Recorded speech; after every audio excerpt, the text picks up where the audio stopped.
Welcome into Dragon Ball Super Dope. My name is Kyle. Thank you for checking this out. Long time coming on a new episode. I'm joined today by Raysean. What's up, Ray? Yo, what's good? Happy to talk about some Dragon Ball. I like the yo that you just hit me with. It was very energetic and somehow also kind of scary a little bit. Like, you definitely came to play today, and I'm fucking ready to talk about Dragon Ball with you. But there's also a bunch of other stuff I want to talk about as well.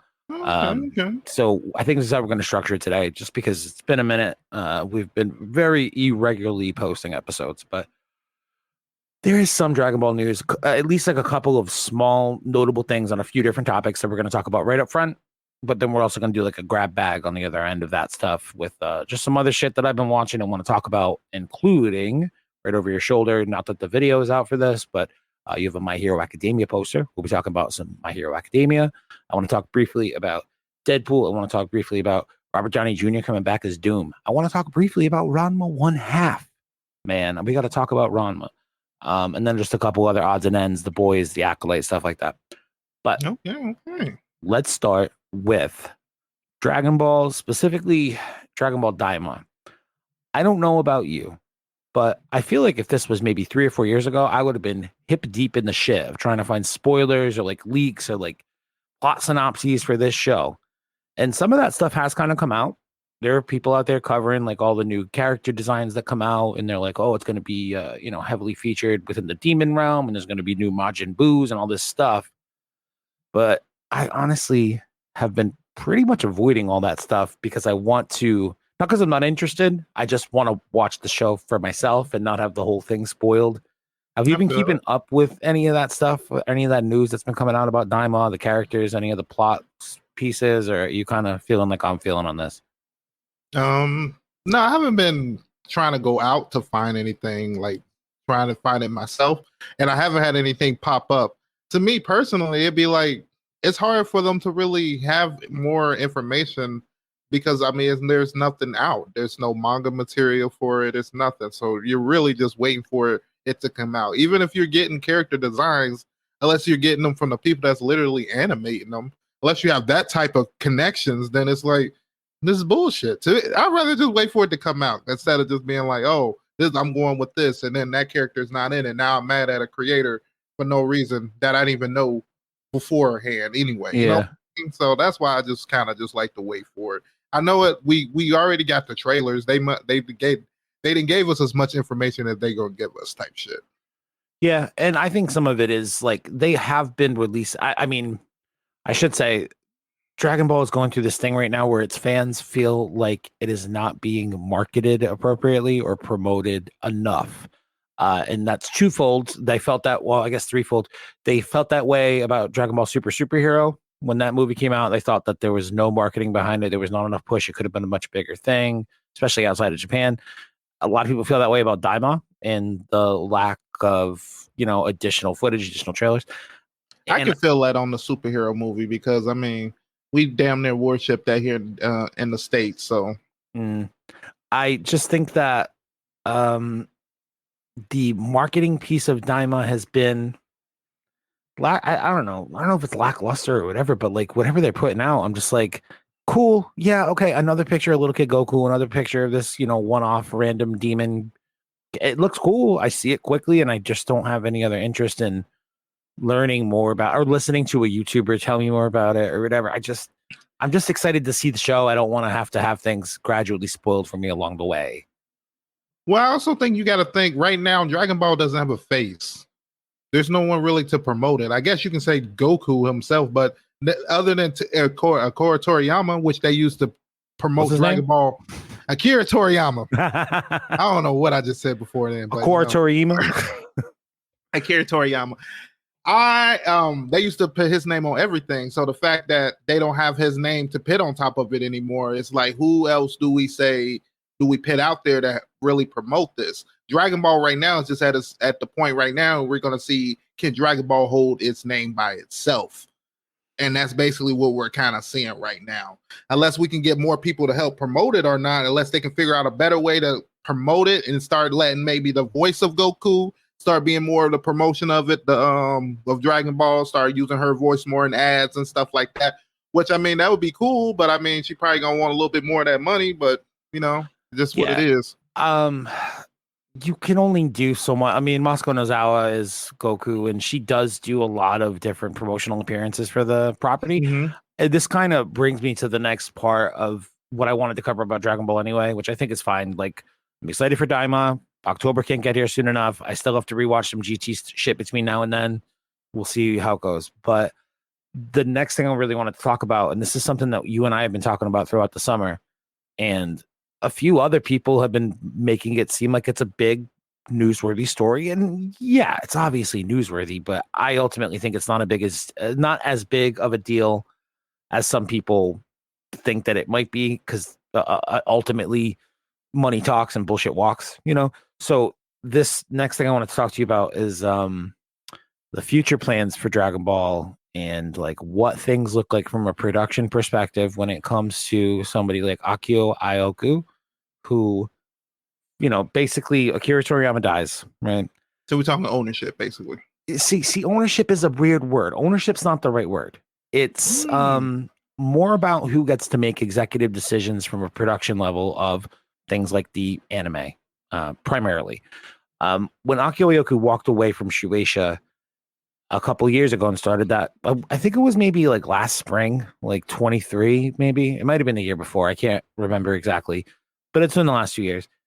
He walked away and made that production company, Capsule Corp Tokyo, and nobody understood why or what it was. But part of the mission statement for it back then was like, we're going to, continue to help develop Dragon Ball in all forms of media, including video games, anime, blah, blah, blah, blah. And everyone was like, oh, that's weird. And, flash forward a couple years later, and it's like the stories have come out about how he wasn't necessarily liked in a place like Toei or Shueisha. But at the end of the day, like the corporate people there didn't really care for him, and he's kind of a prick, I guess, and very like outspoken, maybe. They hate creative people. Well, the other reason too, though, is he felt he could be that way because he had arguably one of the better relationships with Akira Toriyama. Like, he'd pretty regularly go visit him or just be the one to talk with him, and then kind of bring Akira Toriyama's ideas back to the company. So he was like his mouthpiece in a lot of ways. So when they decided to, I don't know, demote him in some level within Shueisha and Bandai, or not Bandai, Shueisha and Toei, he was like, well, fuck this then. I'm just going to make my own company. And Akira Toriyama was like, boy, and I'll work on getting some other anime rights. And then what happens? He goes and gets the anime rights to make Sandland. He brings them to Toho, and they produce it independent of Toei. So there's just like some bad blood in that whole general situation, because a lot of people believe, both internally and externally, that he's the dude who you should look to help guide future decisions of the franchise, because he was fucking hand in hand with the author. Like, they work together very closely. He probably, in a lot of regards, holds the written material up to a higher level, or tries to like deliver to it a little bit more authentically, or a little bit more words. But the point is, he's going to be more faithful to that shit than some Toei show. And Toei probably knows that. So they're like, dude, fuck this guy. I guess the other thing that I didn't really realize in this whole struggle too, and I think this is so stupid and like such a fucking open and shut case. Tell me how you feel. I feel like I already know. A big point of contention between these two parties, Toei and Akio Iyoku, is Toei wants to use AI to make Dragon Ball anime. Who do? Toei, like the company who's been making it for the last 40 years. Yeah, they want to employ AI to be able to make Dragon Ball episodes. And obviously everyone's like, dude, what the fuck kind of idea is that? You're just trying to cut animators out of this thing entirely. The quality is going to be fucking mid at best if you could ever figure out how to do it. No, fucking no. And Akio Iyoku's like, nah, fuck you. How do you feel about that idea, right? I think, well, on my podcast, we've been talking to voice actors and everything. So, that would eliminate a whole bunch of jobs just if they did that. But I just want to say, I think that's stupid. That's such a stupid idea. And the thing that makes me really mad about it is the whole thing about, like, would you do this if Toriyama was alive? Y'all wouldn't be doing that, because y'all know he wouldn't accept that shit. So now that he did, y'all about to try to cash grab this shit for everything it's worth. See, now this is the point where like if I'm the family of Toriyama, Dragon Ball wouldn't probably come back out. Soon as I heard that in a meeting, I'll be like, yeah, we scrapped in this. This is done. Y'all not even trying to keep this shit faithful. You gonna use AI? Y'all didn't cut corners to that point? Oh, fuck it. Y'all ain't about to test this shit out on none of our shit. No. I mean, I'll try to take if I had the power, I'll try to take that paper and give it to the dude Toriyama was fucking with, because y'all done totally lost me on this. Yeah. That right there showed me y'all done lost me on this. Y'all got rid of him because he said y'all want to use AI. Oh yeah, he don't do his job. He a prick. He come here be an asshole. Fuck out of here, bro. I need some written statements now, because like this is a bull crap. So thinking about it, honestly, there was a lot of, I don't know, some back and forth on how they were going to try to, or maybe not try to, but when they were going to try to bring back Dragon Ball Super. And little pieces of things like this, like Akio Iyoku wanted to do one thing, Toei wanted to do another thing, Toei wanted to wait, Akio Iyoku wanted to do it, and now different changes to the production process. Now Toriyama's dead. Like a million different things have happened in the time that Super went off the air to now, that like it really does complicate when the anime product specifically could come back. It could also potentially impact the manga as well. I'm surprised he didn't name anybody. What do you mean? To be the next person? Like, I feel like he would have had time. I mean, if you think about it, he already knew Iyoku set up this production company, and he already had this, good relationship with him. I think he did think he had his next people in line, and because you have a guy like that, Iyoku, who works on it from the the corporate level and kind of like oversees things, big picture shit, and that's the media, like whatever, the visual media. No. My point is, he takes over that shit, and then you got Toritaro, who takes over the story and the manga going forward. I think he felt like he did have his next people lined up, and Toei is like, dude, fuck these people. We're gonna do what we want with it, and we're gonna make as much money as we possibly can. And I do kind of wonder, because there's like no indication that Super's canceled or anything like that in terms of the manga. There's like no indication, for all intents and purposes, it's supposed to continue to go forward. But I think that maybe they've put in, and they, like the big royal I don't think Toritaro's doing this, but like the company itself is like, oh, we're going to be fighting about stupid shit with the anime. All right, well, fuck the anime. No more manga right now. You guys can, go fuck yourself. It's almost like when the MCU didn't have the rights to use mutants in the Marvel Cinematic Universe because Fox owned them. This was like 10 years ago. So in the comic books, they were like, oh yeah, all mutants are fucking gone except like 5 of you that make us a lot of money, like Wolverine and shit. You're all fucking gone. There's no more mutants, and Inhumans now. Inhumans are the shit. And yeah, the comic books can go fuck themselves, because MCU as a movie doesn't, you know what I mean? Like, that's how they tried to, it wasn't actually the comics can go fuck themselves. It was like a strategy to try to fucking continue to be able to control more of the fucking pot. So like them putting the manga on hold right now somehow gives them some kind of leverage to, I don't know, potentially hold off and then jumpstart when they get favorable terms. I don't really know. I don't see how. It seems like that's just cutting them out of money on their end, because for manga, then are probably not making really any money for manga. I don't imagine it's a very lucrative business, but it is the thing that, I mean, let me rephrase. I don't imagine that it would be so lucrative because it's a monthly manga, right? It's not a weekly thing. If it was a weekly thing, maybe we'd be looking at a different set of circumstances, but it's once a month. And does it sell that much when it's only once a month kind of deal? What's the ultimate cause for it to bring back the anime? I think that we're not sure how and when we're going to do it. Like they don't have anything to lose right now except some, monthly sales on one title that, again, only comes out once a month. So I don't know. I don't know if they're really losing all that much money on it. The other thing too, and this is less in terms of production decisions and overall directions of the franchise, but Toriyama's estate at some point has to step in and try to navigate how this is going to go. Yeah, I'm surprised no one has taken over yet, but it would presumably be his kids, probably his son, who's like, I don't know, he's probably just under the age of 40, somewhere in that range. Like, he's a dude like within our generation who, I don't know if he grew up a Dragon Ball fan. Imagine if he was like Akira Toriyama's like son and didn't like Dragon Ball at all. but from like a Then yeah, big, he gonna have to give it to somebody. See, they need to give it to somebody like me. I would have had this shit already rolling, man. I would yeah. have fired all the people that needed to have been fired. But I'd be like, I don't even know. What did you just suggest? How did you make it on this team? Like, Actually, man. before I forget, there is one instance that when I saw the AI part of this story, and I was like, really? They're gonna try to cut out animators and everyone like gross.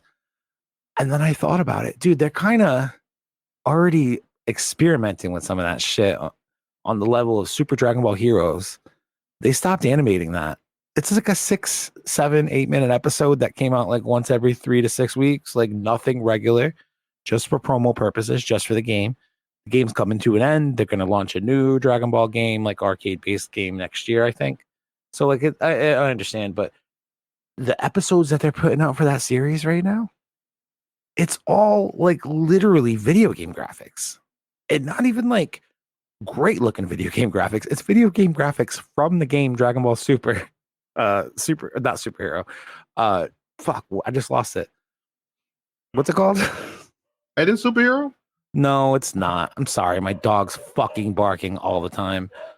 See, I never watched the other Dragon Ball show. Oh, it's called Super Dragon Ball Heroes. That's what it's called. Super Dragon Ball Hero. Yeah, how on earth could I forget that?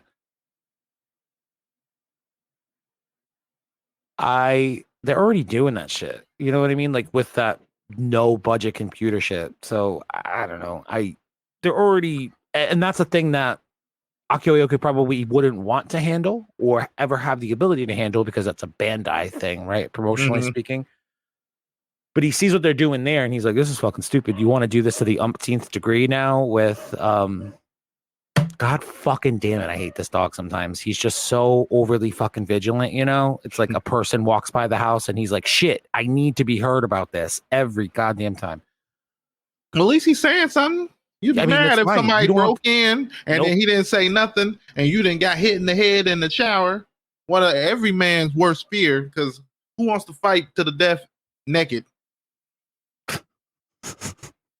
You know, right? Yeah, I mean, when you sum it up so succinctly like that, yeah. It's a good point. It's a good fucking point. Anyway, I think all that stays now. Do you have any comments about the ownership situation? I mean, I don't really know what else there is to say, but you have any final thoughts?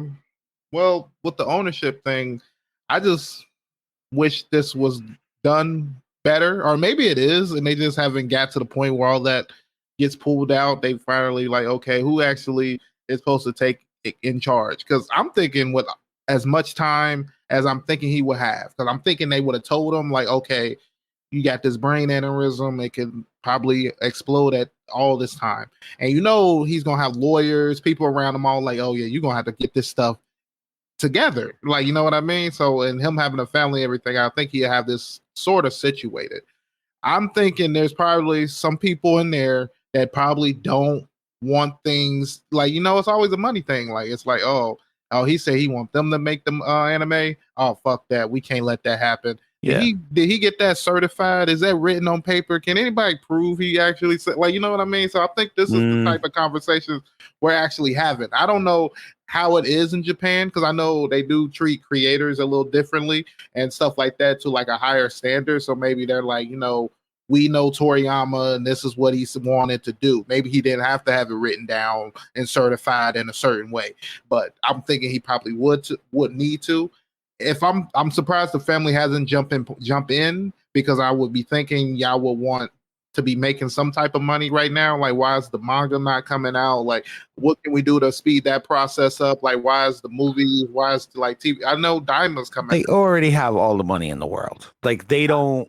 I understand that, but it's still a business. Like, it's still a business that's like, recurring income for them, just from like merchandising sales, from licensing sales, like to put like things the Dragon Ball stuff sell like that every day. Like, I don't know, maybe because we're not in Japan. A couple years ago, I forget what company put it out, but it was like top IPs worldwide. So like shit, including the MCU, Disney, everything, like all the Mickey Mouse characters, like every fucking franchise in the Star Wars, One Piece, Gundam Wing, all over the world. Of the most top earning, I'm really poor at speaking today, everybody. I believe Dragon Ball was number 15 on that list worldwide in terms of top earning IPs, like billions of dollars. There is so much Dragon Ball merchandise out there.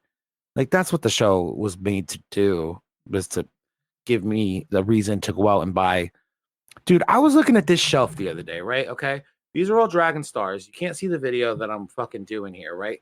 I've got 1, 2, 3 Gogetas. 1, 2, 3 Gogetas. And then I go down one and I have 2 more Gogetas over here. I have 5 fucking Gogetas. Now, that's all a really long way to say the merchandising is always going to be the most lucrative part of it, whether the show is ongoing or the manga is ongoing or there's a movie ongoing. They're always going to be making money. If I'm Sasuke Toriyama, I'm like, oh, the comic's not going right now? Maybe they'll get back to that. Like, there's no pressing matter in terms of monetary. And maybe he's just not that interested in Dragon Ball. Maybe it's not a big deal to him. Maybe he'd rather the fucking suits, argue it out and try to figure out who gets the final say, whether it's, the people at Toei or Uncle Akio. See, if I was Toriyama, I would have just ended it. If this is the bullshit that was gonna happen when I died, I would have just ended the shit. All right. Because I just find it to be stupid, and we might as well just sell what I've already created than letting other people from behind the scenes that probably all throughout my life, oh, we got your back. We're gonna do everything in your best interest. Now, as soon as I'm dead, it's like you're not keeping your word anymore. I mean, that's personally, I would have. Yeah, he did die like 12 calendar months, I believe, like after Iyoku announced his departure from Toei to go make Capsule Corp Tokyo. I mean, it must be something that doesn't make it smooth transfer. He must then do something to make this a smooth transfer. It has to be. Yeah, he didn't do this. Listen, all the smooth brains on the internet out there, they've got conspiracy theories for days. How have I not heard one fucking conspiracy theory about Toei killing Akira Toriyama in his sleep because he was going to make that shit happen in final with Akio Iyoku because he knows that he has Dragon Ball's best interest at his heart long term over Toei, who just wants to shell it out for money? How have I not heard that conspiracy theory one time? I mean, I don't think it's because Dragon Ball sells with Akira Toriyama. So it's like, if we kill him, how we gonna sell it? You know what I mean? It's like you have to have him low key with it. So I couldn't imagine them killing him unless somebody was just so that greedy. Like that to me, that's a whole nother type of greed right there. To take something that's not even yours and then trying to what do you want to do with it? Like you can't even like. I don't know, man. You just destroy this man's name. Then true Dragon Ball fans, it's like. You're just gonna make it to the point where we're gonna be like, well, all that new shit they make doesn't even matter. That's bullshit, non-canon. Yeah, I do wonder how a guy like Toyotaro's feeling right now, knowing that he's gonna have to, assuming the manga comes back, which I imagine it will, sooner rather than later, hopefully. We ended at the heart. That's what I do. That's what I would say. I imagine it'll pick back up, and he'll just be like, he'll have to go through that commentary the rest of his life of like, who gives a shit? The real guy died. You're a fucking poser. You're just Toei shill. Like he's gonna have to hear that for the rest of his life, or so long as he continues to draw Dragon Ball. Or else he'd be like, Toriyama wrote 10 years worth of notes. Like he did. Okay, man, you're gonna have to show this. I pray that Toyotaro has the foresight enough to make up a stupid story like that. We all know he didn't leave 10 years worth of notes, but I'd be like, yeah, Toriyama, dude, everything comes back to Dragon Ball Evolution. Dragon Ball Evolution comes out. Toriyama sees that shit and he's like, this isn't Dragon Ball. I'm going to make Battle of Gods and remind people what Dragon Ball is. Flash forward 11 years later. Here we are in 2024 having this conversation, right? Let's just say Toyotaro borrows a page from that book. He's like, yeah, man, after Akira Toriyama saw Dragon Ball Evolution, that bitch ass Justin Chatwin Goku have an ass. He wrote 30 years worth of the next adventures of Goku and Go because he was so angry, and he left me all of it in a book. Man, it's all in my notebook. Pull up like a random computer disk drive like nobody ever used. Yeah, he left it all in this.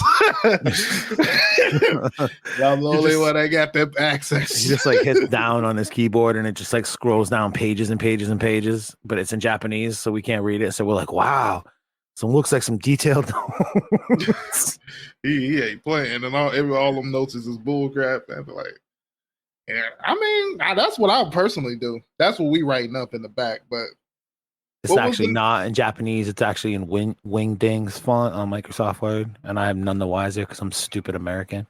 Just some random terms of some conditions in Japanese. It's just random pictures of squares, slightly turned on an angle with some lines drawn through them occasionally. Maybe there's a circle every now and again. That's funny. Is it though? You got people, Dragon Ball. If we was talking about, I can understand it. They're bringing it back on the 4th. We're still working on the fan translation of this. What we think is happening, and what we're going to make a YouTube video about. This will be the news cycle for the next 3 weeks until we finish translating it. I mean, that's all an exaggeration, but not by much. It's true. Dude, I actually ventured onto Dragon Ball YouTube today, which I stay away from all the time. Like, I don't watch pretty much any Dragon Ball content on YouTube, save for like 1 or 2 creators, and I will go watch them on purpose when I want to watch Dragon Ball shit. But I did go try to like check out to see if there was any new updates on the stuff that we just talked about in terms of the ownership and Capsule Corp Tokyo, and nothing really too relevant. I think this is more of a story. I think people are making a bigger deal out of this story because at the end of the day, they're all going to want to make their fucking money. Okay, all of them. Capsule Corp, Toei, Bandai is going to continue to make money regardless, but they want that shit back up and running.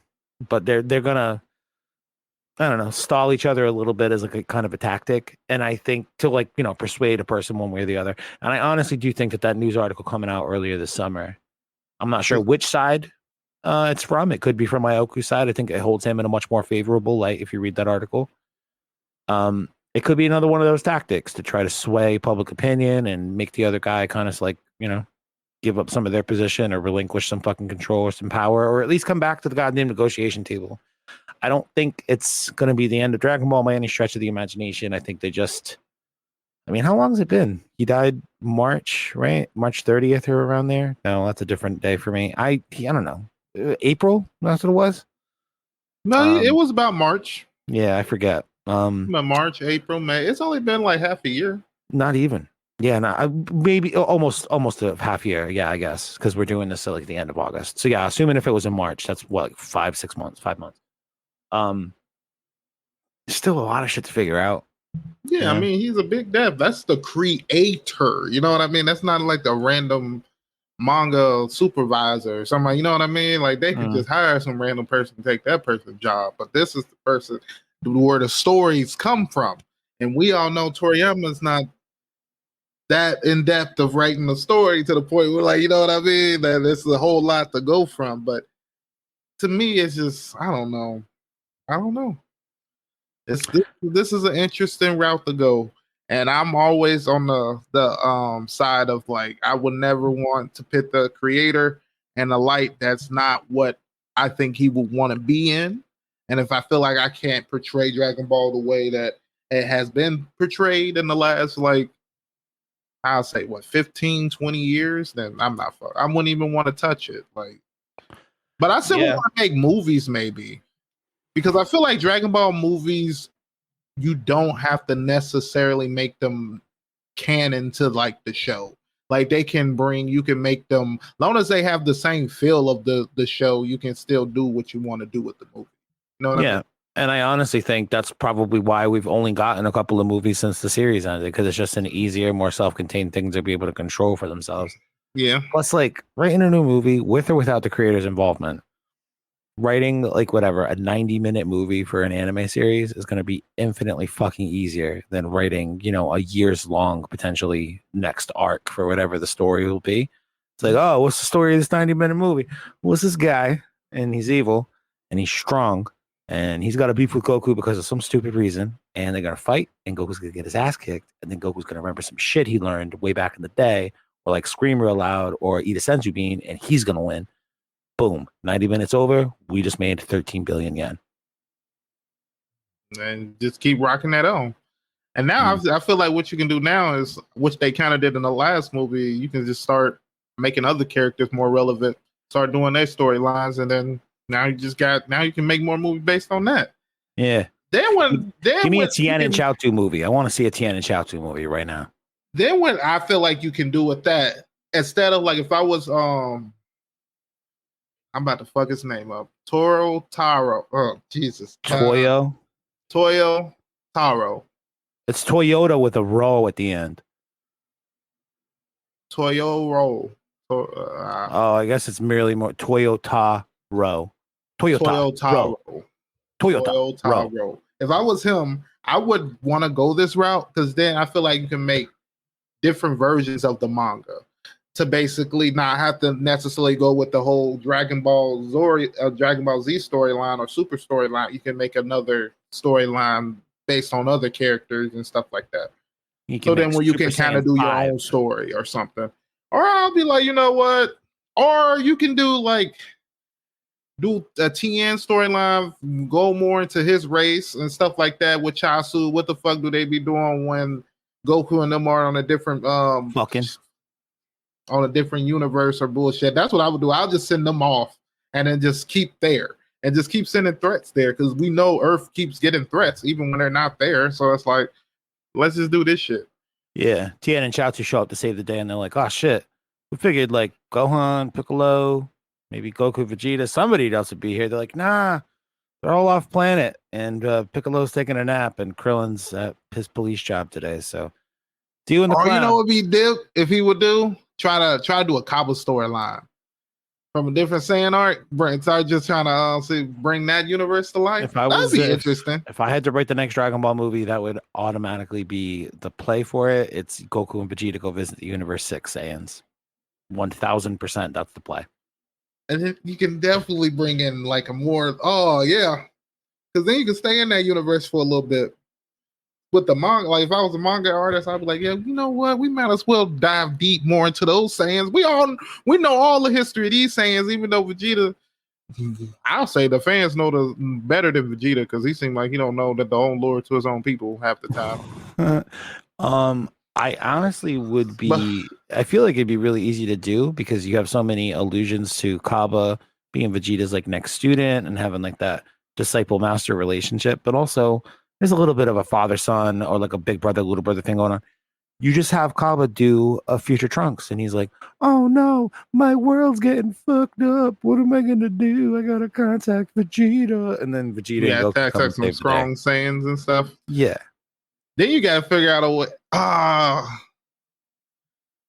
Yeah, that'd be interesting to bring them there, because now you gotta figure out a way to bring them there. And that's the interesting part. Are you gonna be able to get the God of Destruction to go over there and get him? Which most likely, I don't know. That's an interesting storyline, which I will say they should do. I'm just overthinking it. Well, that's what we're gonna talk about. My Hero. Yeah, but lastly, moving off the ownership thing, Dragon Ball Budokai Tenkaichi Sparking. What's it called? Zero. Who knows? How you feeling? Are you excited? No, man, it's just a game. Okay. So I remember being kind of excited when they announced it. And mind you, they announced it like almost a year and a half ago. And I remember being like, it's not going to come out for like a long time. Why are they announcing this so soon? And then not too long after, we got the first like visual gameplay, trailer, whatever the fuck you want to call it. And it was all right. And I was like, okay, cool. Like, I'm excited to see where this goes. I'm excited to see what the roster list is going to look like, all this shit.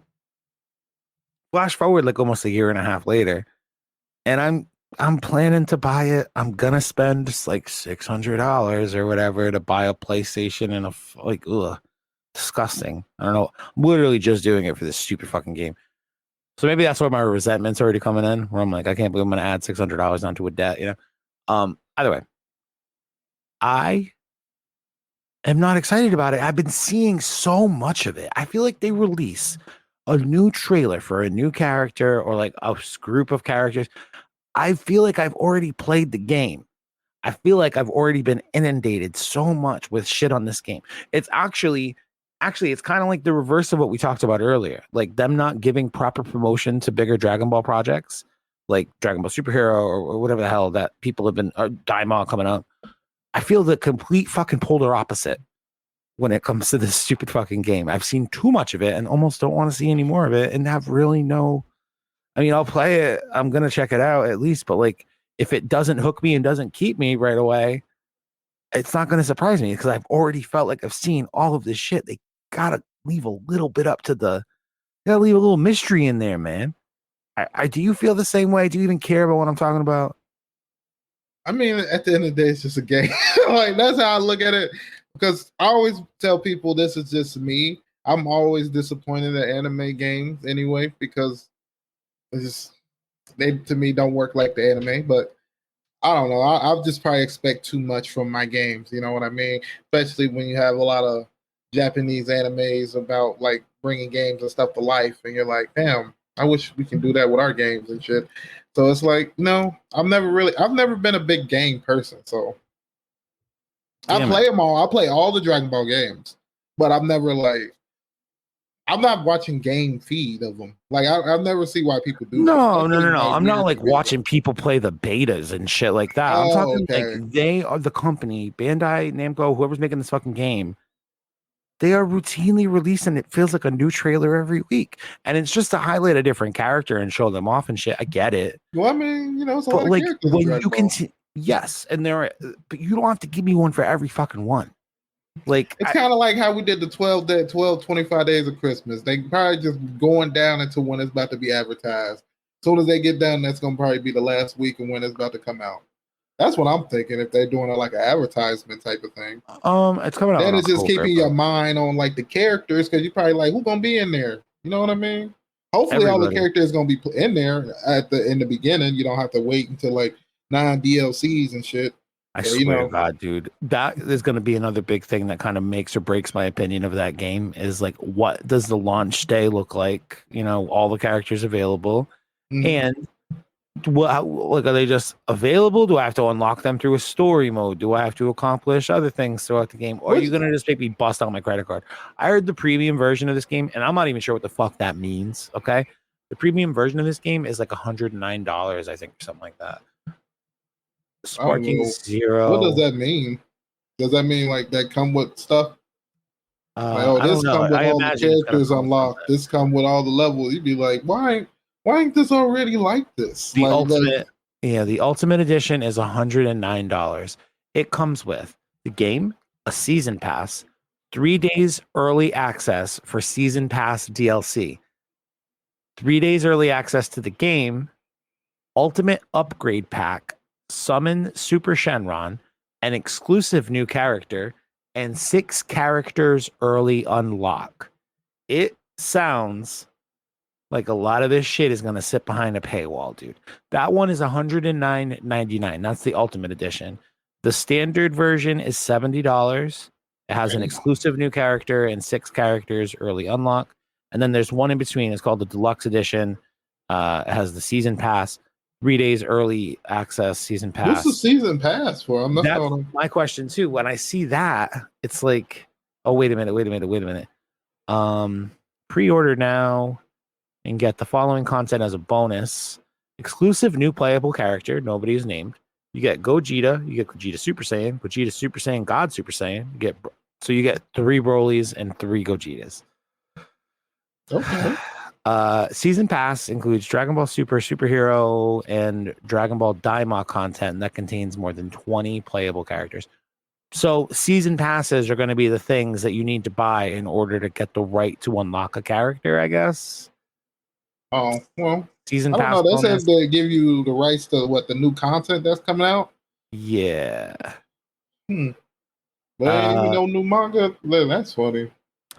I don't make know, your money how you make your money. I feel the fun things about those games back in the day that it's going to be a complete, like, did you ever play Star Wars Battlefront, like on the OG Xbox? Those games were so much fun, and you could unlock a bunch of different playable characters, hero characters, shit. Like you could like run around as Boba Fett, Han Solo, fucking Darth Dooku and shit. It was a good fucking time. When they re-released Battlefront, when EA got the rights for it, when they like made a modern day version of it, I want to say around like 2017, 2018, maybe later, everyone went out and bought it. And then they put it in their thing and they're like, wow, I just spent $70 on this game. And now I have to pay a whole bunch of other money to unlock like the most basic of shit. Oh, I want to play as a stormtrooper. I owe you $9. Yeah, really? Oh, I want to play as Luke Skywalker. I don't know. I'm making these prices up, but oh, I want to be Darth Vader. I give you $40 like shit like that. I went out and bought a copy of that game about 3 months after it came out for $4.99 on whatever console, Xbox One. Damn, $4.99. It was that bad. The cost of the game, and everybody just hated it so much. How what they did, the fucking flagrant cash grab that shit was. Everyone just said fuck it, and they sold them, and there's a million of them out there for fucking $5. I am so worried that this game is going to accidentally do a very similar thing. There needs to be a really good mix of like whatever stuff that you can unlock organically within the game that you purchase. I mean, they're going to make money. The landscape is what it is for DLC, and you know, making money in microtransactions in games these days. It's going to unfortunately always be here from now on.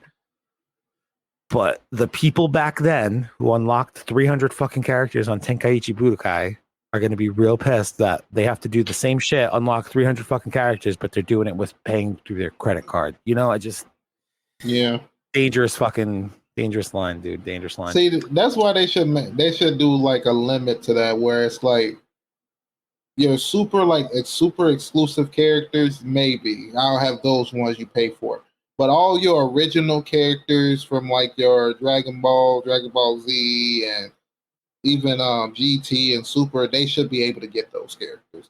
Even if they have to unlock or do whatever, they should be able to play as those characters. Maybe like super transformations and stuff like that. Yeah, we might make that cost, because you know the god form of Vegeta has. We might make that cost because it hasn't really been seen. You know what I mean? But every other form they should be able to use with no problem. Yeah, maybe the Gogetas. That's interesting because they got like 20 different ways they go with that. So it's like, I don't know. This is the Gogeta from this movie. This is the one from this movie. You'd be like, what the fuck? I mean, the thing with Gogeta was there was only 2 versions of him until that fucking Broly movie came out. It was Super Saiyan Gogeta from the Fusion Reborn movie, and then you had a Super Saiyan 4 Gogeta from GT. That movie comes out, you see base Gogeta, you see Super Saiyan Gogeta, you see Super Saiyan Blue Gogeta, right? Like, somebody sitting back like, yeah, getting that money. Yeah. Change his hair blue, change it green. Change his hair. I like the thing that you were doing with your hands as you said it. It looks like you were just like taking in big piles of money, but it also looks like you might be gripping a big pair of air balls. That was weird, man. Very funny. Let's do the grab bag. So what we're going to do for the last half of the show is just kind of go through some quick things that I have been kind of been keeping up on for the most part. I think it makes the most sense for us to talk about My Hero Academia first. Okay. So I have 6 things here that I've listed. My MHA is number 1 that we're going to go with, and then I'll just have you pick random numbers 2 through 6 to round it out. My Hero Academia, this is season 7, right?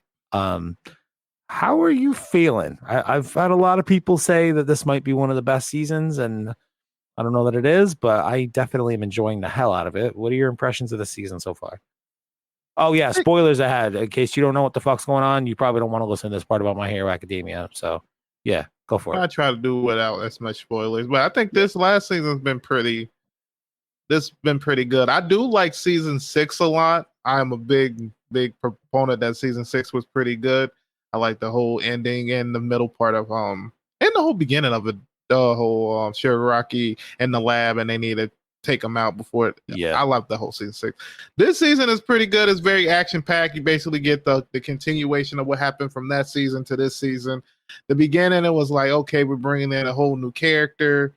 I wish that would have lasted a little bit longer than what it did, but you know, I like that person was able to leave a lasting mark that is helping the heroes at this point right now. So I think Stars and that's pretty Stripe good. we're talking about. Yeah. I wasn't trying to put names on. I'm trying to do it with the Eh. least amount of spoilers I can. It's fine. What else was I was gonna say? I think Shigaraki has been an animal. I feel like this new season to me has made quirks look a lot more powerful than I thought quirks were. But I also be like, I don't know, like if you're ranking like in terms of anime worlds versus anime worlds, where I would even pet my hero, because it's like some quirks is like, okay, that gives you some power, and then some quirks is like, maybe you can beat another human with that. You know what I mean? Because it's like I don't see. But I feel like this season is making you realize, like, yeah, a lot of these quirks are fucking crazy. Especially almost every quirk Shigaraki has thrown out has looked nasty. So I've been like, okay, I fucks with Shigaraki. I don't know if that's the whole body and the stuff they did with his body and enhancements they gave him. I know the lab did, but I don't know if that's what helped that. But I also like that we've been seeing a lot of Awful One. And I think that's the right word, Awful One. Yeah. He has been looking like a straight monster. If you got to see his fight like 2 or 3 episodes ago. Yeah. Well, Endeavor, that shit was fucking nasty. I love that we finally got to see him do something. I mean, I guess he did do some shit when he went against He's been doing a lot, but like that fight with Endeavor specifically, it's like, holy shit, they did it. And then it's like, nope, you haven't done shit.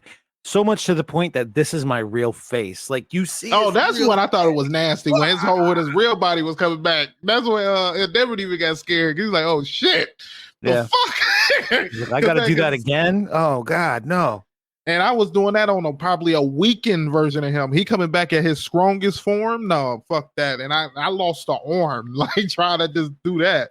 So it's just, I can already tell it was not one going nowhere. I'm trying to figure out what's going to be his next fight. I'm thinking I know what his next fight is. Low key, just going based on my opinion and ideas of cross of elimination, who he's probably going to go to. Well, you read the manga too, no? I read some parts of the manga. I haven't read all of this part. Yeah, because I don't know everything that happens at the during this last part of the arc, because we are towards the ending right now. We pretty much there, but manga ended like last couple weeks. Put out the final chapter. That was sad. And then we finally got to see Deku get to go against Shigaraki, which is pretty good because every person that was fighting him up until that point was getting pretty much body slammed, except for my boy Miria Kanchan. Oh yeah, Kanchan, yeah. Kanchan, or what, this Destroyer Flame God, whatever his real name is Bakugo. I love that you call him Kanchan. But that's the easiest way I can remember his name, because I know that's what Deku calls him, Kanchan. What is his hero name though? Ain't it like Destroyer Murder God? Yeah, it's like Lord Explosion Murder or some shit. I like his evolution within the story of My Hero, just going from season 6 to this season. He has been a phenomenal backup to the main character type of character. He has been a decent ever since they like got cool. In the beginning, it was kind of shaky. You didn't know what was going to happen. But now, since they didn't got cool, I do feel like the story has pivoted away from, because then they used to make a big deal about him being friends with the dude that could turn his skin into like steel or metal. I forgot what's his name. Tetsu. No, I feel like Tetsu. It's Red and Red Riot. I feel like they don't never really bring him up no more. Yeah, he has not been around a whole lot in recent episodes. I think this season has done a lot of good things in terms of balancing all of the cast, because there's a billion fucking heroes in here, and like when you do see them, they really have some fucking cool moments, man. They definitely had to give Deku the Goku treatment this season to a certain extent, and just be like, oops, he's in the wrong spot. It's not what we need you. You need to fly to the place now. Oh, I don't fly very fast. All right, well, you better start now, kid, because you are not going to be doing shit for the next 4 episodes. Like, they did an effective job at Gokuing Deku. And getting back to what you said about Bakugo, Dan, you're right. He was the worst of the worst until, he had some mutual respect for Deku, and then they have the falling out and the big fight and the all for one or one for all fight explanation shared with him, and he like kind of sees what's going on. And honestly, I think Bakugo is a better Vegeta than Vegeta, Yeah, if I that mean, makes like he sense. just became like the best friend out of nowhere, like like to the point where he's even like telling him like, yeah, you're gonna train, get better. But it do seem like he's impending a big fight to come, but who knows? What sucks about that though, I mean, as happy as I am to see different sets of characters and different pairings of characters, and like today, the fucking episode today Oh was yeah, that was pretty good. Shoji and fucking Koji Koda and Present Mike. Like, what a weird pairing of three different characters. And holy shit, was it done so well, so effectively. But what sucks about it though is I just saw Deku show up to the big fight and I want to see his reaction to shit. And now I got to go spend an episode with Koji Koda and the fucking murder birds, Very cool episode, but like also it does kind of give me the this isn't the part I wanted to see right now, although it's still pretty cool. Like this season is doing a really good job balancing all that stuff. And I think the only person that I haven't really seen enough of in it, and it makes sense that you're not seeing them really, but I wish they were somehow a little bit more involved or a little bit more frequently referenced, or you could cut back to them, is All Might. All Might is the heart of the show for me. And the less you see of him, it's not like for worse or anything. What? It feels like a different thing when he's not as heavily or directly involved. You know what I mean? Like those first 3 seasons up until the It's like fight, yeah. it's like this is All Might's world and we're all just living in it. And like he's still there and he's still making impactful decisions and shit, but because he's Small Might, all thin and gaunt looking and shit, we just don't have a reason to see him as often. And I miss him is my point. Well, you got to think like ever since he lost the quirk, he hasn't really had any. There's no reason to really put him out there. You know what I mean? Yeah. Because it's like we just put a regular human civilian out there, and he's not. I mean, sometimes they be having him in the police room giving out orders and commands, but that's really just because the students really fuck with him. I don't know how like good is he at like coming up with the plans and actually executing them. You know what I mean? I always feel like they just let him in there because he has a good connection with the kids. You know what I mean? Nah, I kind of do envision him as a good strategist and a good leader to work with that Oh, you cop think so? there, Okay. like on behalf of the heroes. What's his name? Sukaichi, I think is his name. Mm-hmm. Like everyone fucking gives Steve Rogers shit because it's like, what are you? Oh, you're a super soldier. Oh, you're kind of strong and you got good reflexes and shit. The fuck else? Same thing with Cyclops. Like, oh, you shoot fucking laser beams out of your eyes, concussive blasts out of your eyes. Fuck are you, nerd? People never give them enough credit for being like ultimate strategists and like the art of battle, generally speaking. And I think All Might kind of gets that same kind of disregard because it was like you were the guy with the big muscles. You punch shit up into the fucking sky like it was in an anime cartoon because you're from an anime cartoon. Pretty cool. But also he's a smart dog. Also, he's just a smart guy about it, I think. Interesting. I could be wrong.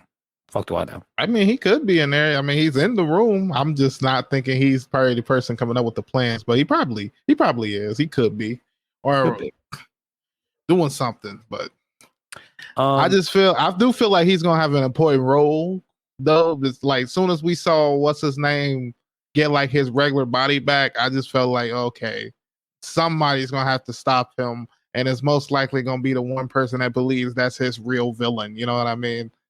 He's probably already in there trying to like, oh, he's back in the play. I wish, dude. I wish they could do like a rewind on All Might and give him his quirk back for a fucking day or whatever. But I honestly think All for One's ultimate demise will probably come from within, and all the people that he's like influenced and taken over. Oh, Shigaraki, I'm looking at you. Spinner, I'm looking at you. All those people, I think maybe will. I think I know what's about to happen, but I think what I think gonna happen is it might be a spoiler. But I don't know. So I don't want to spoil. I think I know exactly what's about to happen with All Might. No spoilers. So actually, remember how I said I wanted you to pick random numbers? I'm gonna actually pick the next number because I feel like they go hand in hand, the two properties. So have you ever watched The Boys? I watched some part of the first season. What? They're probably like 5 seasons in. I got to the part where I think the superhero ran into his girlfriend and she like disappeared and died or something. That's like literally the first 5 minutes of the first episode. Yes. I made it to the first. I said the first part of the first season, so I'm like keeping it real. I didn't watch that much of it. I don't think it really captured me, but it was good. Like that scene right there, I thought was interesting because I was like, okay, they're going a different route with the whole superhero thing, where it's kind of like, yeah, they might be evil, like they might do some shit that's kind of different. You know what I mean? But some of the scenes I see with that one dude, he seemed like low key, like a Nazi leader, low key, like. Killing people before they can even talk or say what they need to say. Like, what the fuck? Nobody want to stand up against him. I guess he's like Superman. Yeah, he's that world Superman. Like, ain't nobody doing shit to him, unfortunately. The reason I wanted to put these two together, My Hero Academia and The Boys, is because two different versions of a superhero world where superheroes and superpowers are like mainstream and accepted, and I've always enjoyed the two parallels between them. One's more kid-focused superhero school, all that shit, and like a much brighter, more idealistic, world. This one is very much like corporations are not people, but when they fund superheroes, they can be, and corporations funded by superheroes are not good for the world.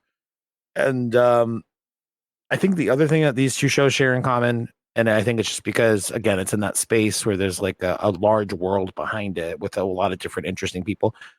They both have super expansive casts. My Hero Academia, I feel, is doing a really good job balancing out those characters and giving everybody some equal opportunity to be able to have their cool moment and then get back to, the quote unquote main story around Deku and Shigaraki. The Boys this season did not do a good job with balancing that, man. And I felt like to this point in the previous 3 seasons, they did a pretty good job giving everybody their screen time. I feel like it got to a point this season, and I say all this, with the overall impression or giving the overall, thumbs up to the season. Like I really did enjoy it, really fun. Watched it every Thursday, like fucking appointment viewing. There's just too many characters this season, and some of those plot lines. I'm looking specifically at a character like Frenchie. No, not because I'm a homophobe. That has nothing to do with it. No, there is like a gay element to Frenchie's story this season, and a lot of people on the internet were like, "When the fuck is he gay? Since when? When's the French guy gay?" Dude, he was gay in like the first episode. When you first meet this character, he's in a throuple with like some hot chick and their boyfriend. Like that's how you meet the character, and then he goes off and fucking gets with the boys and does his superhero shit. So the idea that he's dating a dude in this season, obviously, sent the fucking internet aflame. Well, they've been doing that with a lot of shows lately. Yeah, let's not get on the woke shit. My point is, I didn't enjoy his fucking Frenchie shit, not because it was a gay thing. It was because it felt really unnecessary and really out of character for him. And it ultimately does not go anywhere and has no long-term outcome or effect on the character or the story. It felt like the actor who's been there since like the first episode was like, "Hey man, am I gonna get like an arc this season?" They're like, "Yeah, we're gonna have you date this dude, and this is gonna happen, and this is gonna happen." And he's like, "All right, cool. Like I got an arc." And I feel like they had that conversation with like every single member of the cast who has in like some kind of relevant role. It's like, "Yeah, man, you're gonna get an arc." So there's times where it's like, dude, why the fuck am I spending time with this person right now when it has ultimately nothing to do with what I was watching 30 fucking seconds ago in the fucking A plot? Like there's A plots and B plots when you write television shows. This thing has like a C, D, E, and F plot going on simultaneously. And the F plot might only be a scene or fucking 2 random scenes in an hour-long episode. But you're like, it's just hard. It's just a lot to keep track of, and it makes for a really, really, really clunky narrative. So I guess that's my biggest gripe with season 4. I'm excited for season 5. I'm excited with where they left season 4 at the end. And next season's the last season. And it's going to wrap up, I believe, in very spectacular, over-the-top, violent, political fashion. That was the other thing I wanted to talk about real quick. Without going too far into the woke shit, this is the season, like everyone was really mad Frenchie was gay again. And then they were really mad that it's so politicized and it's so on the nose that Homelander is an allegory for Donald Trump. And it's like, have you been watching this show for the last several seasons? What's wrong with you? This has been there all along. Did you not really put it together until now? That speaks a hell of a lot more about you than it does about the quality of the show. The problem is that the real world that we live in right now is so cartoonishly fucking ridiculous that when a television show like The Boys tries to parody the things going on in the world, it doesn't really play as parody. It looks like you're just taking an idea from the real world. It's like so overwhelming that people can't like connect those dots that it's always inherently been a very political show. And like until they start, lasering people on Fifth Avenue and going to court and all this shit, like Trump fanboys are so fucking stupid. There's no other way to say it. If you watch The Boys all 3 seasons leading up to season 4, and this is the season where you're like, oh, what is a political all of a sudden? I got some news for you, dude. Go fucking take a media literacy course. All right, so 1 and 6 are off the board in terms of the grab bag. Now we have 2 through 5. 2, 3, 4, 5. Pick one. 2. Deadpool. You didn't watch Deadpool and Wolverine, did you? No. Heard some good cameos. I might go check those out. I heard Blade was in it. That was going to be my question. Which cameos did you hear about? Heard about Blade. Heard about Human Torch. Different version of Wolverines in there. I seen a scene that I don't know actually was in the movie, was a commercial or was some bullshit, or it looked like they might be bringing in Superman or some bullshit. That was fake. That was fake. No, it's in the movie. Yeah. I was in the yeah. That's interesting. So I would love to see how that go about. So in my mindset, knowing that they're going this route and then they're bringing back the Iron Man as Doctor Doom, I feel like they're just playing with timelines and stuff like that, different realities, different reality worlds and shit, basically. So I feel like that's what we're going to be seeing. I guess we're going to be going to a different reality where I guess Iron Man didn't become Iron Man and somehow became Doctor Doom or some shit. Yeah, you're going into my next grab bag thing for number 3. So we'll just talk about these two together. Oh, okay. The RDJ Iron Man Doom thing has me feeling some kind of way. But before we get there, we'll just do Deadpool first. Because I think it was really smart of Marvel to do it the way they did. Deadpool came out and everyone was like, holy shit, this is so cool.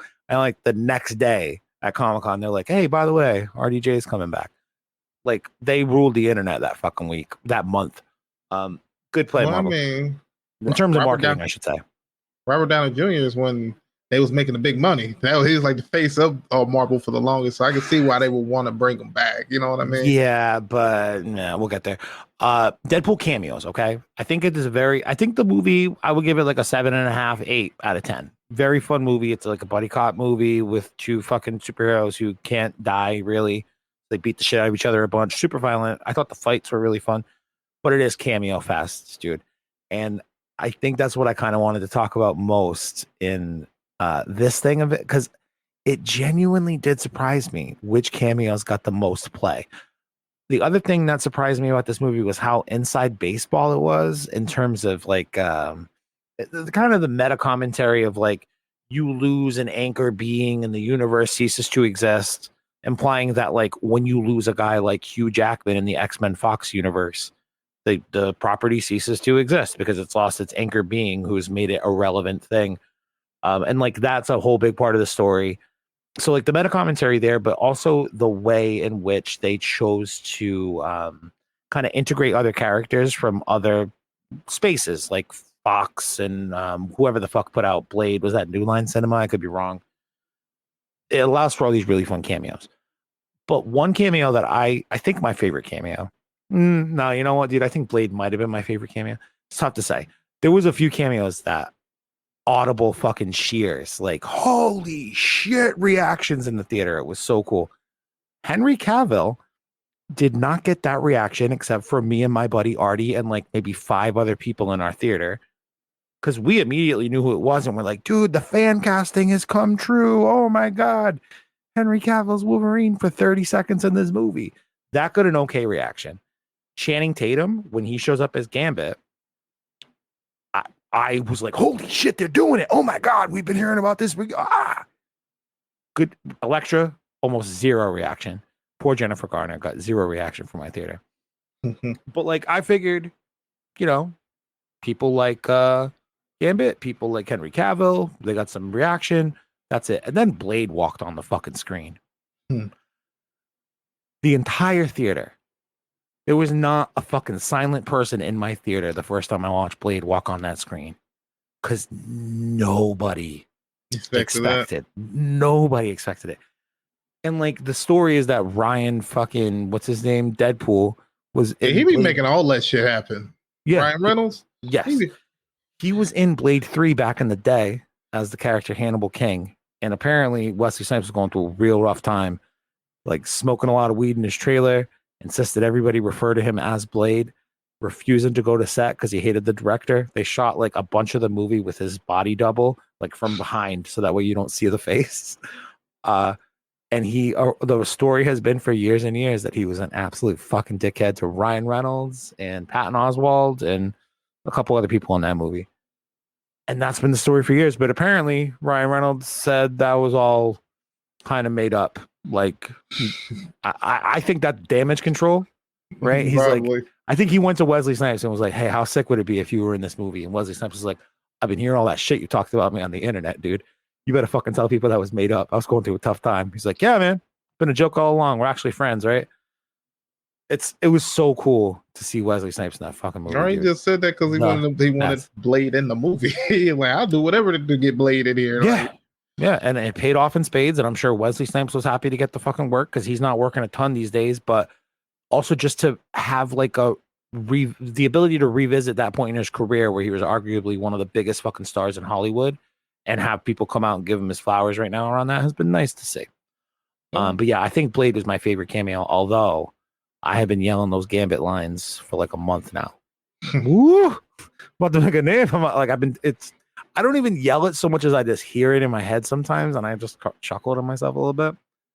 I mean, Channing Tatum been waiting forever to play that because I mean, being able to pitch your staple on like a hero like that, we're seeing it with Ryan Reynolds. It pays dividend, especially if they really allow you to become the character and the head marketing for that movie because he's literally the Deadpool movie. He sells Deadpool. Like they could not do Deadpool without him as Deadpool.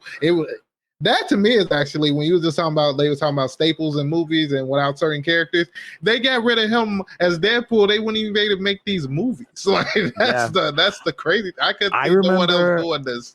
Long before he ever tried to get the thing, he was always fan cast as Deadpool, and the only other person that was fan cast as Deadpool a little bit back then was Sean William Scott, I believe is his name. He's Stifler from the American Pie movies.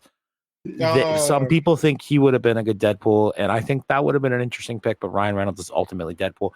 Since watching Deadpool and Wolverine, I have watched 2 other Ryan Reynolds movies in the last month.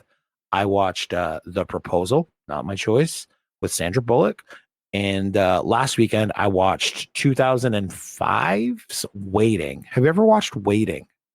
I don't think I've seen that. I've seen The Proposal, though.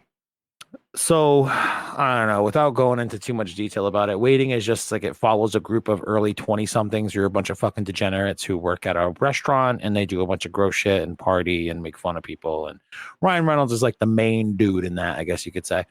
But in every single movie that I've seen him in, he's Deadpool. Even though those movies came out a decade before Deadpool came out, he was Deadpool in that movie about waiting tables at a restaurant. Yeah, I've been seeing a lot of his like newer roles and stuff like that, and especially in his commercial. His commercial? Like his commercials he got because he owns a whole cell phone service. Oh yeah, that's right. He owns everything. Mint Mobile or something? Yeah, Mint Mobile. And he basically does the commercial. If you see the commercials, I feel like the he just made the mannerisms and the personality of Deadpool his like basically what Robert Downey Jr. did for Iron Man. When you think of Iron Man, you basically think of Robert Downey Jr. Like that's brilliant segue. Brilliant segue. How do you feel about this recasting of him coming back as Doom? Because I feel the way, but if you want to, it depends on how they do it. Like this to me, this is gonna have to really show who's cooking in the writing room. Because how are we gonna make this work? How are we going to play?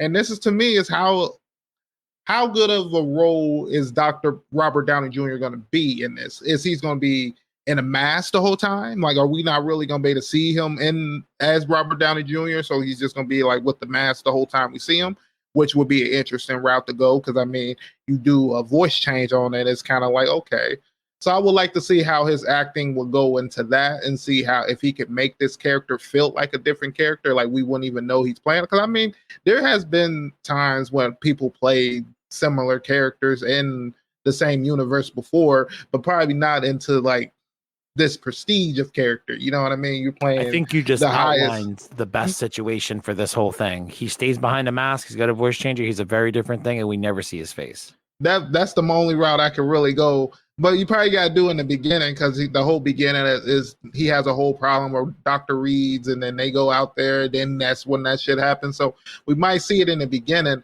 But my mindset is, are they going the same route as the whole Fantastic Four? Is this just a different world where we get a different version of Iron Man that turns into, see, this is what I'm saying. This is when writing is going to come into play. And then you got to know that for them to bring Robert Downey Jr. back, he's probably about to make some nasty money for this. Dude, like, yeah. Because I think that last one, he made like 50, 80 million off that last one. I believe his deal is worth 80 million for the 2 pictures. That's just what he makes. Never mind all the other shit that he gets in addition to. Yeah. $80 million. So I think you just outlined the best case scenario. We never see his face. We don't really hear his real voice, and he acts his ass off, and he is Victor Von Doom. They're saying that he's going to come from the Fantastic Four, the same universe of the Fantastic Four movie. So that retro 1960s thing that happens. In the announcement, they did say that he is not. And this is the thing, dude. I don't understand how people aren't talking about this more. There's two parts of it. At San Diego Comic-Con, they did not say he's a variant of Tony Stark or Anthony Stark or whoever. He is a variant of Victor Von Doom.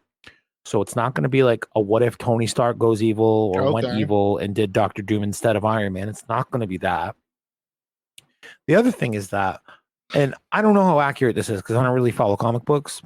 Ain't it cool news? What? What are you laughing at? I was thinking about here. They were like, well, this is his twin. His twin that was lost at birth.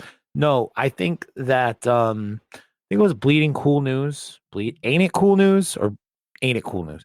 Somebody right after this announcement came out, they went and talked to a comic book writer for this series called The Ultimates that's going on at Marvel right now. It's like a alternate reality thing where I think Reed Richards is like the ultimate fucking asshole in the universe.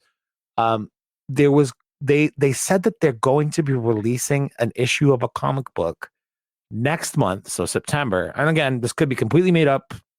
The sources mid at best because I didn't see this shit referenced anywhere else. But that they're going to be releasing a comic book that explains exactly how this happens and how, for whatever reason, Tony Stark looks like Dr. Doom and he is Dr. Doom instead.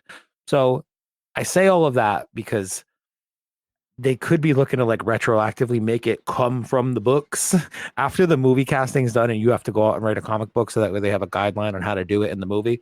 That to me does not count as it's from the books. But that's what they did before the Iron Man movies came out, so that people thought Robert Downey Jr. was Iron Man. Because if you started noticing the cartoons and the TV shows and stuff and like the comics, they started to really make Tony Stark look like Robert Downey. Bro, they did the same. They literally race swapped Nick Fury and did the same shit with Sam Jackson when it went to him. Dude, they went so far, and I'm telling you, it was definitely intentional back then too. They went so far back then as to have Nick Fury. He's asked a question in a book back then. He's like, well, Fury, if you had to have somebody play you in a movie, who would it be? Sam Jackson, of course. And then like flash forward 3-4 years later, and that's exactly who's fucking cast as him. And then they basically got to go back and make him black, which is funny because like they gonna do it. My thing is, how are you gonna? I don't know. This is why I'm saying it's gonna have to be good writing. Because are we still in the same universe where there was an Iron Man?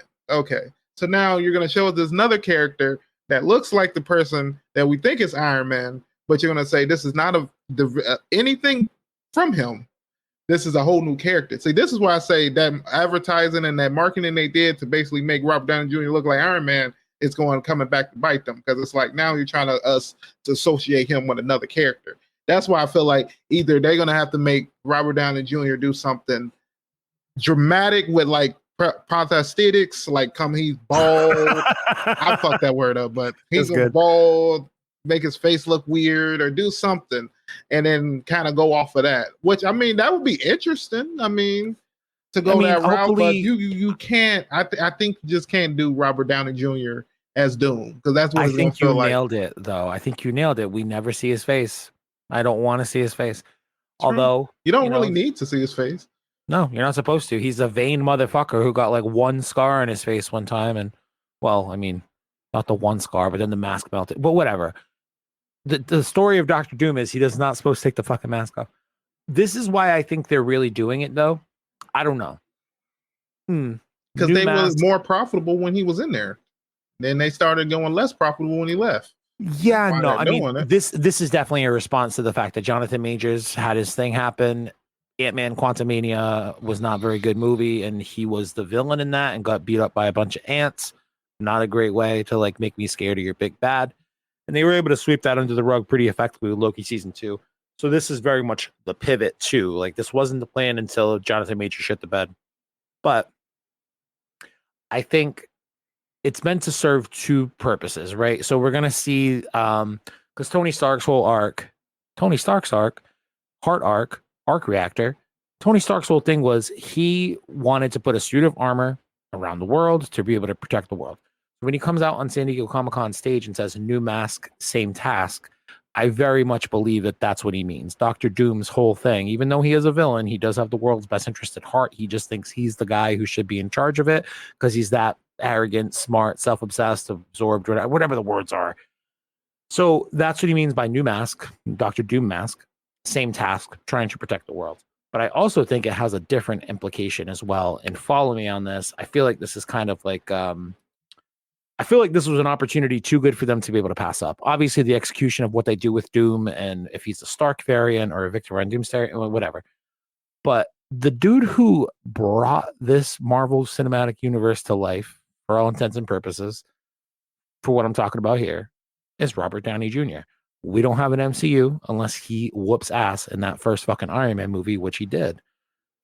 And now, with the announcement of it being like Secret Wars, Doomsday, basically the potential end of the multiverse and some kind of new conglomerate combination words, we will see, I think, the MCU completely rebooted after these last two Avengers movies, and we'll start from square one, a new phase one, hopefully. And we'll have a world where the X-Men and the Avengers and the Fantastic Four all are in the same cinematic universe from the beginning at the same time. I'm going to get a fucking Captain America and Wolverine movie. I will fucking kill somebody if I don't. It's going to happen. I want to see cool shit. You're going to get that. Dude, you knock it off. I don't want Hugh Jackman and fucking Steve Rogers. I want a recasted, rebooted MCU. Okay. Maybe you might get that then. And I think they'll have certain holdovers. From the old one. I imagine a guy like Thor, Chris Hemsworth, could probably play Thor for the next 20 fucking years if he wanted to. I imagine Wanda Maximoff would be a good person to hold over. But like a Captain America, a Wolverine, an Iron Man, you would reboot the Fantastic Four. No Pedro Pascal, probably. Or maybe you do. Maybe, I don't know. But you reboot the whole thing, and the guy that reboot the whole thing is the guy who started the whole thing back at the beginning. Is Robert Downey Jr. now, but he's playing Doctor Doom. He brings the world to an end that he helped create back then and helps usher it, catalyze it, go toward a new direction. And I really hope that's the play here, because if they just keep doing the same kind of, like, they've set up so many things in the MCU in the last 4 or 5 years where I'm just like, am I ever going to get a Young Avengers? Well, I'm fine with it because they've left out so many other things out there. It's like, what's White Vision up to? What's going to happen in Armor Wars? When am I going to get a Young Avengers movie? What happened with fucking Hercules at the end of the last Thor movie? Is he going to come kill some motherfuckers? What's going on there? What's up with that big team-up bitch out in the ocean? Are the Eternals ever going to come back into play? Not that I want them to. Worst Marvel movie, in my opinion. Like, there's a billion and one things that are just out there floating in the ether that they're never, ever, ever in a million years going to be able to resolve. Reboot it. You got all the rights now. You got the X-Men. You got the Fantastic Four. If you could fucking secure Spider-Man from Sony somehow, which I don't think you ever will because it's the only thing that continues to make them money, you can borrow Spider-Man on a regular occasion. You got to do it, if you want to keep the same kid as which he ain't bad as Spider-Man. I think, Nah. I mean, that's the best route to go with it. I mean, it seemed like Marvel did its best when Robert Downey Jr. was at the helm. And so, I mean, bring him back in as another pivotal character, which will be interesting. Because, I mean, are they going to make Doctor Doom the most central character? Most likely not. It's probably going to be more focused on the heroes and stuff. So it is interesting what heroes they're going to bring in. Is he going to be a villain that's going to be terrorizing every type of superhero, like all the factions? Is he going to be a villain for the Avengers? He's going to bring them together to fight each other on Battle World from different. I'm still thinking they need a movie to pit all this together, unless that's happening in the Daredevil movie. I mean, not the I'm Deadpool Doomsday movie. Deadpool, no. Like, I don't know if that's what's happening. Deadpool doesn't really tie into any of this stuff. I mean, it kind of borrows some concepts, but I think Avengers Doomsday is going to be the introduction. Well, probably not the first time we see Doctor Doom. I imagine we're going to see him maybe featured in Fantastic Four a little bit, referenced maybe we see him in a post-credit scene. But Doomsday is going to be like the next Avengers movie where like Doctor Doom's introduced to our new team of Avengers, which I think it was Screen Crush the other day did a really cool video where they but like picked who they want to see as the next 6 Avengers and the next Avengers movie, Doomsday. It's gonna be like Captain Sam, probably Spider-Man, and like, you know, everybody had their different picks and stuff. And I do wonder who is going to be the main 6 Avengers in that film. I guess we'll see, but that film will be the setup to be able to go to Secret Wars and be able to do all the battle ending bullshit. Yeah, I wonder who they're gonna pick for the 6 Avengers. I'm not a big fan of the new Captain America, but we'll see. We'll see. Do you not like Anthony Mackie? I'm not a huge Anthony Mackie guy either. I feel like he could do better, but I know Chris Evans doesn't want to do the role anymore. I'm surprised he actually came back to do Human Torch, but he actually said he wanted to do that for a while. Dude, but steals the show. You gotta go. All right, man. So we're gonna wrap this one up. Briefly about the Acolyte. I can't believe it got canceled and y'all got a W. I think it was a pretty good show and y'all fucking hated it because it was black people. Also, Ranma 1/2 got leaked online and I haven't watched it, but you shouldn't do shit like that because Netflix isn't gonna want to invest money in it long term. We gotta wrap up. Leaked? That's crazy. The whole first season leaked online like 3 or 4 weeks ago, and of the new season. Yeah, the one that's premiering in October. Somebody hacked like some Netflix shit, and I guess a bunch of it leaked. I don't know if all of it did, but a bunch of it did. I wonder if it's still up or what not. What sucks is that's going to be a real. I don't know. I didn't watch it. Oh, that's good. I've seen some visuals. I've seen the preview, but that's going to be a real like X against to Netflix, or Netflix is going to put an X in that column and be like, "Why did we invest money in this?" It just leaked online and everybody shit on it because there's not enough nipples. I guess I don't know. I'm still excited for that. I really can't wait for October to get here. So October is going to be fun in terms of content creation for Dragon Ball, Ranma, the new game. And this has been a good conversation. Make sure you check out Raysean on the Raysean Gats and Anime podcast. A lot of different interviews with voice actors and different anime series that you've been catching up on. So go check that shit out. And anything else you want to say before we wrap it? Yep. You definitely should check out my podcast. We just got done interviewing Chuck Huber, the voice of Android 17, and also I can't think of the last person we just did. I'm so sorry, guys, but it was a lot of them. You've been doing it's a female voice actor, so if you guys want to hear a different perspective, that'd be cool. That's sexist. She's so hot. She's making me sexist. All right. Dusty Feeney. That's her name. Dusty Feeney. It came to me. So we're gonna wrap it up then. Super Dope will continue to release episodes whenever they come out. All right, that's the release schedule right now. You'll see a new episode when it comes out. Wait for Daima. When Daima come out, y'all have an episode every day. Yeah, you might have some other shit in between. We'll see what happens. I'm at a very interesting turning point in my life potentially. So no more on that. Rate and subscribe wherever you got the show. Thanks for checking it out. Hope this one a little bit of a long one today, but hope you enjoyed it. And we will see you next time on Super Dope. Gotta go to the bathroom right now. You gotta go to the bathroom before you fucking throw up, dude. All right. I'm gonna hit end recording. You ready? I'm ready. End recording